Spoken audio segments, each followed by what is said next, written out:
dufite Yaka Mwana, umwe mu basitari bagezweho hano mu gihugu cy'u Rwanda, ndetse kandi akaba ari umuntu uri gukundwa cyane n'umubare w'abantu benshi bitewe n'ibikorwa bye ndetse n'ibiganiro bye bisekeje. Yaka Mwana ni umusore wamenyekanye muri filime yitwa Gatarina, gusa nubwo bivugwa ko ari bwamenyekanye, ariko Yaka Mwana yari asanzwe azwi kuko mbere y'uko yinjira muri iyi filime yabanje kujya agaragara ku tuvidewo twagendaga duca ku mbuga nkoranyambaga. Uyu musore arimo asaba agacupa umuvandimwe we uri muri Leta Zunze Ubumwe za Amerika uzwi nka Gatsiri ku mbuga nkoranyambaga. Yaka Mwana nyuma yo gutangira gukina iyi filime yarushijeho kumenyekana cyane kandi n'umubare w'abamufanaga uriyongera. Gusa kubera ko Yaka Mwana ari umuntu urangwa no kubaho akunda kwinywera inzoga ndetse no gukunda indaya, ibi byatumaga atumvikana n'uwo bita Sia ari we uhagarariye iyi filime Gatarina series ndetse akaba na mabuja we.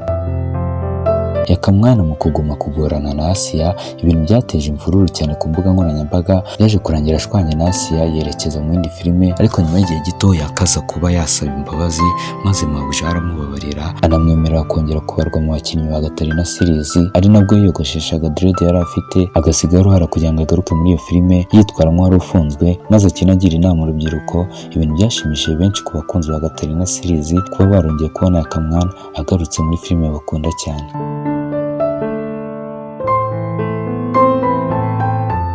Ubusanzwe Yaka Mwana ni umusore ubarizwa i Gicumbi ahazwi nko mu nkambi ya Gihembe, ari nawe yaturutse mbere yo kuza muri projet ya Sia. Yaka Mwana ubushize ubwo aheruka mu itangazamakuru yahoraga yumvikanisha ko ari umuntu wavuye ku nzoga, ibintu byari byaratunguye buri umwe ndetse bakumva ko ari ibintu bidashoboka kuri Yaka Mwana kuba yareka inzoga. Ntibyatinze rero Yaka Mwana, umukinnyi wa sinema nyarwanda ndetse kandi warayivugira ko ari mu bakomediye beza mu gihugu cy'u Rwanda, nibwo yaje kuba yafatwa na polisi agafungwa. Benshi bakagenda bumva ko Yaka Mwana yafunzwe ariko batazi icyo yazize. Kuri wa gatatu tariki ya 4 z'ukwa 11 2020 nibwo Yaka Mwana yaje kuba yatangaza ko atafunzwe igihe kinini, ahubwo ari uko yafunguwe akigira mu bindi bye byo mu buzima busanzwe, ndetse anatangaza ko icyabitiye ari uko hari utubazo yagombaga kujya gukemura mu nkambi tujyanye n'iby'inzu abamo iyo ari mu nkambi.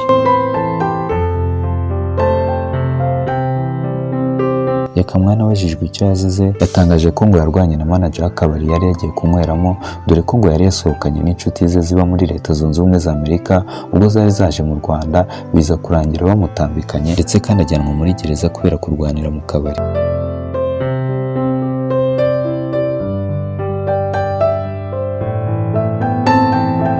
This is Muri Entertainment. Kora subscribe dukomeze tugendane 5 kuri 5, mwibutsa ko nandi bakora amakuru meza kandi yizewe atari kuri YouTube channel yacu Muri Entertainment. Kora subscribe dukomeze tugendane 5 kuri 5.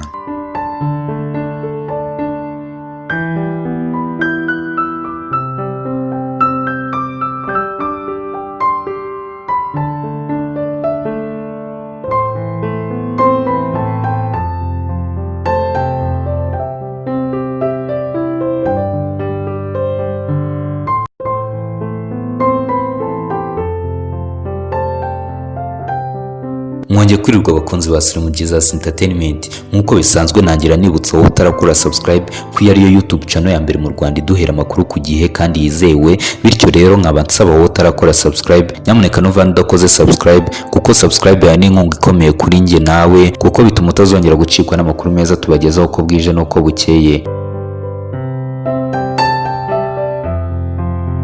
This is Muri Entertainment. Kora subscribe dukomeze tugendane 5 kuri 5. Uyu munsi noneho nica ndavuga ko ari exclusive, dore ko mbazaniye inkuru idasanzwe ku bakunzi ba Yaka Mwana ndetse na Sia uzwi nka Gatarina dufata nka mabuja wa Yaka Mwana. Hari haciyeho igihe kinini abakunzi bakurikirana showbiz yo mu Rwanda bya hafi bibaza ku mubano wa Yaka Mwana na Sia, dore ko mu minsi ishize bari baratandukanye bashwanye nabi cyane, ndetse kandi Sia arahira ko atazongera gukorana na Yaka Mwana muri Gatarina series bitewe n'imyitwarire ya Yaka idahwitse.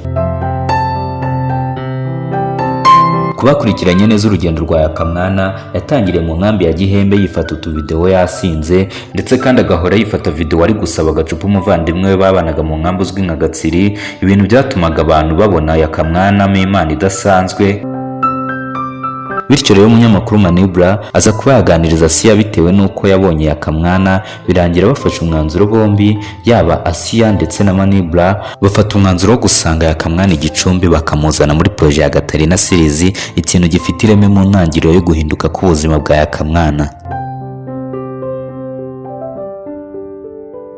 Nyuma yo kujya kwa Asiya mu nkambi ya Gihembe, byarangiye Asiya amanukanye na Yaka Mwana bazi Kigali, batangira gukina filime Gatarina series, ndetse kandi bakajya bakina Yaka Mwana ataha kwa Asiya, ari nabyo byaje kuba intandaro yo gushwana kwa Asiya ndetse na Yaka Mwana, dore ko Yaka Mwana yashakaga kubaho ubuzima buciriritse bwo kwirirwa asinda ndetse akazana n'indaya mu rugo, bityo rero Asiya akabirwanya, ariko Yaka Mwana bikamubaza ngo no kumufata nk'umwana, nyamara ibyo Asiya yakoraga nibyo, kuko nk'umuntu w'umustar inyenyeri imurikira rubanda agomba kuba umuntu wiyubashye. Ikindi kandi bapfuye nuko Yaka Mwana yifuzaga kujya korana interview n'umuntu wese ubishatse, ariko mu by'ukuri ibyo hari icyo byica kuri fame y'umuntu, dore ko n'abandi basitari bo mu Rwanda dufata nk'icyitegererezo atari uko bateye.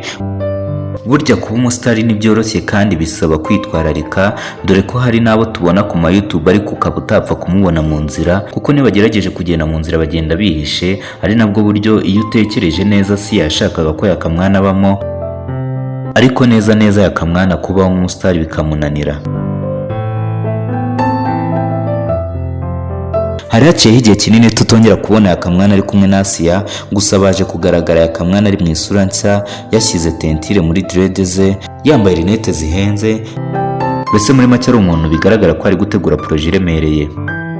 Uwo dufata nka mabuja wa Yaka Mwana yadutangarije ko ari indirimbo nshya Yaka Mwana agiye gusohora, akaba ari indirimbo tutaramenya izina ryayo, ariko amakuru dufite nuko amashusho y'indirimbo ari gutunganywa na Faizo. Reka ndarikire uwo mukunzi wa Yaka Mwana, ndetse kandi ukaba n'umukunzi wa showbiz nyarwanda gushyiraho urushinge, kuko batubwiye ko iyi ndirimbo itazarenza ibyumweru 2 itarasohoka.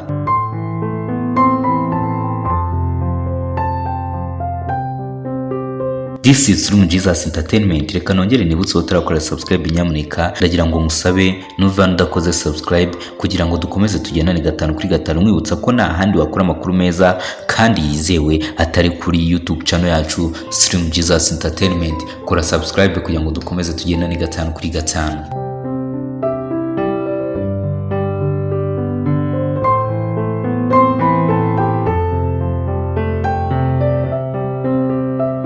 Muri Jesus Entertainment inafashe ku ngufu, ninjye wamufashe ku ngufu, yakundega mu rukiko tuburane. Najya gukina porno ngo y'abakobwa benshi, ariko nta numwe urambwira ngo namuteye inda. Niba ngombwa nzaba n'umukristo ngo genda wiyererere, ugasanga umwana w'imyaka 14 w'umukobwa yasinze yabaye ibyatsi kurusha Yaka, utanga utwi kurushyi direct ngo sheri bebe bizu bombo my tomate switi hari bakobwa mwabudukobwa koko mwabana mwe koko mwatubabarira koko mukareka kudukoza isoni. Video kutari kunsinyara ibi bintu ndabisobanura.